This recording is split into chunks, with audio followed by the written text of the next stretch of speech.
In this episode, we'll explore what it means that God rested after creating the world.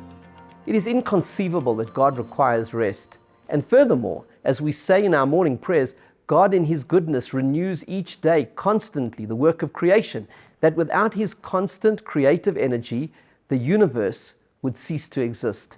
To answer this, we need to understand that God engages with the universe in three ways: thought, speech, and action.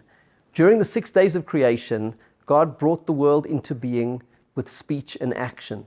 On the seventh day, when it says that God rested, it means that He ceased creating and sustaining the universe through speech and action, and instead created and sustained our world solely through His thought. Of course, all these terms we apply to God, even though we don't really understand His true essence, but we apply what we can from our own human understanding. There is nothing more essential to creativity than thought. On Shabbat, God continues to sustain the world through His creative energy, but does so with the closest form of that energy to Himself, His power of thought. On Shabbat, all of the worlds are elevated. God draws closer to the world through the intimacy of His thinking, thereby infusing creation with divine energy, holiness, and light. We pattern our behavior on God's own engagement with the world. Like our Creator, when we rest on Shabbat, we enter the sacred world of thought.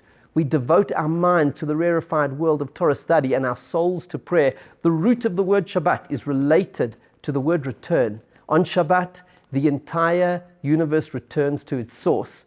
On Shabbat, when God's powers of creativity return to the level of thought, the universe returns to its divine pre-Genesis essence.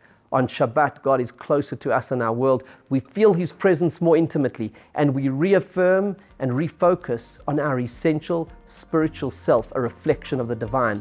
On Shabbat, the universe returns to its divine source and is transformed, and so are we. I invite you to learn more by reading my new book, Shabbat, A Day to Create Yourself, and find out how you can use Shabbat to get creative and change your life.